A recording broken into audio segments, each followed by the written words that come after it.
Sa unang pagkakataon mga kapatid, sasali ang mga sundalo mula sa Japan, Ground Self-Defense Forces sa taunang military exercise na sa Laknib.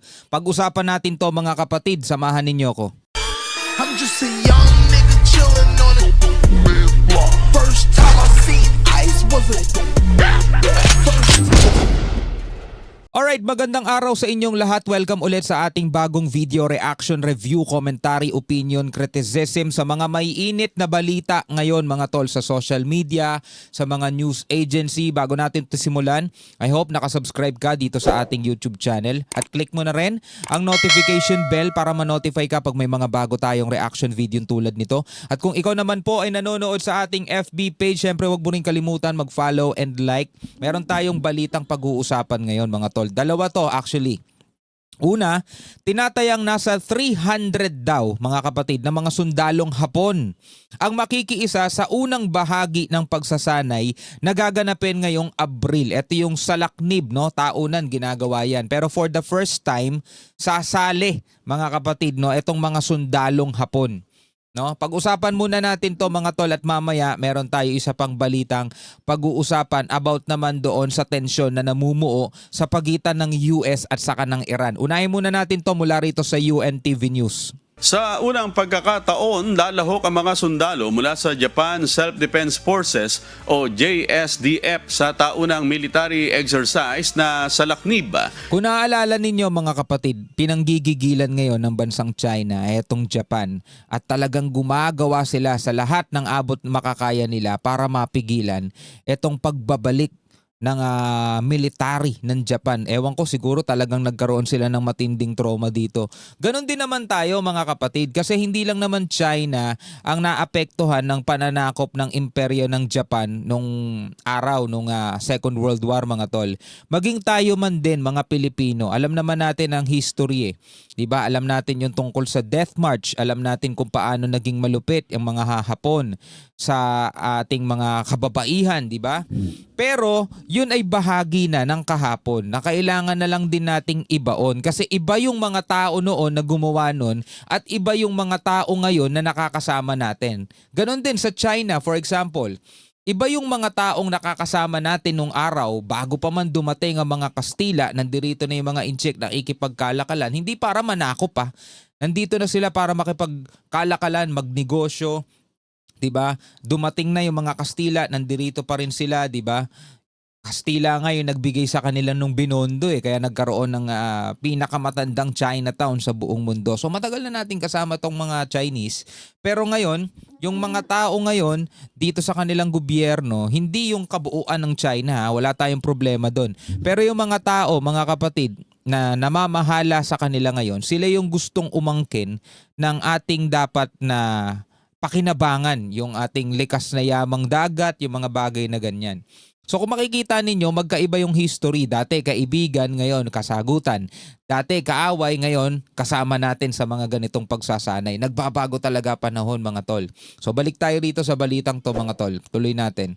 Ito'y matapos magkabisa ang Reciprocal Access Agreement sa pagitan ng Pilipinas at Japan noong nakaraang Setyembre. Tinatayang nasa 300 sundalong Hapon ang makikiisa sa unang bahagi ng pagsasanay na gaganapin ngayong Abril.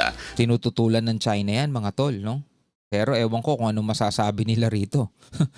Bibisita ang mga sundalong Hapon dito sa Pilipinas para sumali, no, dito sa ating exercises. Bukod sa Japan, kasama rin sa pagsasanay ang mga sundalo mula sa Estados Unidos at Australia, katuwang ang Philippine Army. Ang sa Laknib ay taunang pagsasanay ng Philippine Army at United States Army Pacific upang palakasin ang koordinasyon, kakayahan at pakikipagtulungan ng mga sundalo.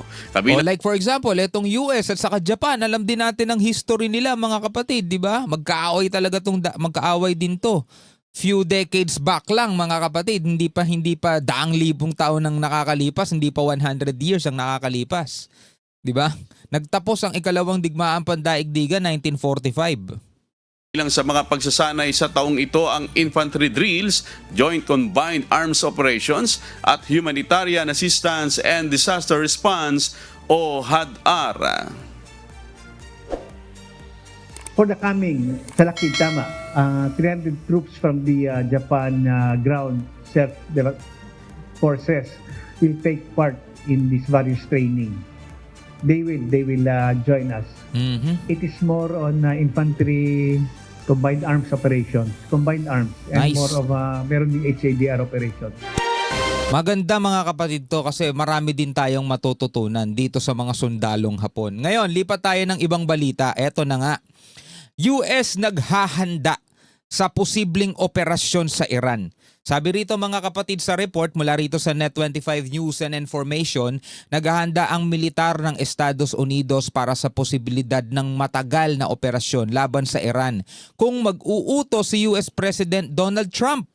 Nako po mga kapatid, eto ba talagang nakikinita-kinita na natin yung mga susunod na mangyayari? Kasi walang nangyayari no dun sa kanilang pag-uusap, dun sa kanilang negosasyon.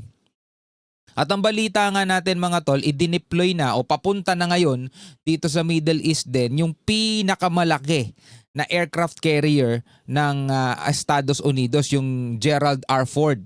Kasi 'di ba nandoon na yung yung Abraham Lincoln. Yung isa papunta na, yung pinakamalaki nila, no? On the way na. Tuloy natin 'to, panoorin.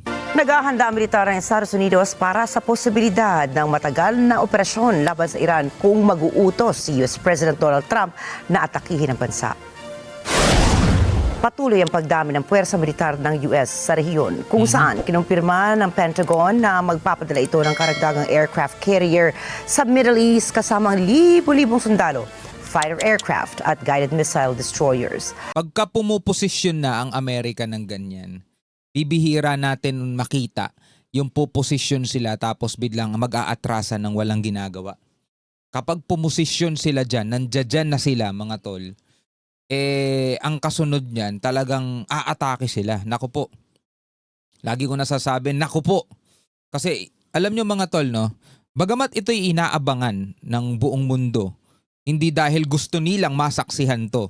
Pero nag-aabang sila sa kung ano man yung mga posibleng mangyari at kung saan hahantong ito. Kung ano yung magiging output, kung ano yung magiging resulta nitong kaganapan na ito.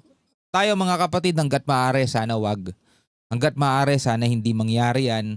Dahil kahit na malayo tayo sa bansang yan, kahit malayo tayo mismo sa kaguluhan, pero alam natin kung ano yung magiging impact niyan sa bandaigdigang merkado, which is maaapektuhan din talaga. Halimbawa, yung presyo ng langis, presyo ng krudo. At pag naapektuhan kasi yung mga bagay na ganyan, nagkakaroon ng domino effect, no? Apektado na lahat eh. Ayon naman sa ilang opisyal ng US military, pinaghahandaan nila umano ang isang mas matinding pag-atake na operasyon kumpara sa mga naunang military retaliation ng US. Noong nakaraang taon, nagsagawa ang US ng pag-atake sa mga nuclear sites ng Iran. Tinaguri ang Operation Midnight Hammer, ang overnight airstrike na isinagawa gamit ang pinagsamang intelligence ng Israel at stealth bombers mula naman sa Estados Unidos. Ngayon kaya, pag umatake ang Amerika, di ba sinabi na nga ng Iran, nakahanda silang mag-retaliate at nakahanda sila at pupuntiryahin nila lahat ng mga US bases, no, na nasa palibot. Hindi man daw nila maabot yung mismong American soil, is kaya nilang patamaan yung mga American bases. Sabi ng Houthis, ang tatargetin naman daw nila is yung mga US ships na nasa Red Sea. Diba? So ano ang magiging outcome? Diba? Yun yung inaabangan ng marami. Ayon naman kay US President Donald Trump, ang posibilidad ng regime change sa Iran ang pinakamagandang resulta sa kanilang pakikipagkasunduan sa Tehran, bagamat hindi niya tinukoy kung sino ang nais niyang pumalit sa pamumuno. Nako, regime change. Naalala ninyo yung kay Maduro, diba? Regime change. Ngayon, eto sa Iran, regime change din mga tol. Gusto nila kasi yung talagang sila yung mananaig hahawak. So syempre kung hindi papayag ang Iran dyan, syempre sino ba naman papayag ng regime change? Halimbawa, ikaw yung nasa posisyon, tas gusto nung ibang bansa palitan ka. Syempre hindi ka papayag, di ba? So lalaban at lalaban dito Iran. So dito talaga sila ngayon magkakasubukan pag nag one-on-one sila. What can Iran do to avoid attack? What should Iran do to avoid attack? It's the deal that they should have given us the first time. If they give us the right deal, we won't do that. But, you know, historically, they haven't done that. I will say they want to talk, but so far they do a lot of talking and no action. They've already started. Do you want regime change in Iran? Well, it seems like that would be the best thing that could happen. For 47 years, they've been talking and talking and talking. In the meantime, we've lost a lot of lives while they talk, and legs blown off, arms blown off, faces blown off. It's been going on for a long time. So let's see what happens. In the meantime, we have tremendous power has arrived, and additional power, as you know, another carrier is going out shortly. So we'll see it out. If we could get it settled for once and for all, that would be good. Who would you want to take over? What? Who would you want to take over? I don't want to talk about that. There are people. So doon pa lang sa mga pahayag ni Donald Trump, alam mo nang may ibig sabihin di ba? Sabi ng reporter, anong kailangan gawin ng Iran para hindi ituloy ng Amerika ang pag-atake? So sabi ni Trump, kailangan nilang tanggapin yung deal, kailangan kami magkaroon ng deal. Kailangan nilang ibigay yung hinihingi namin. Pero kung history daw ang pagbabasehan, hindi daw gagawin ng Iran yun. So anong ibig sabihin? 'Di ba? So matutuloy. Ito na nga sinasabi ni Trump, nagpadala na sila ng mga additional forces, 'di ba? Another carriers, 'di ba? Naku po. Anyway, bilang mga tao rito sa ating daigdig, ano ang inyong masasabi rito? Pwede kayong magbigay ng inyong komentaryo sa ibaba. Maraming salamat hanggang sa muli. Ako nga pala si Shobal D. Peace out.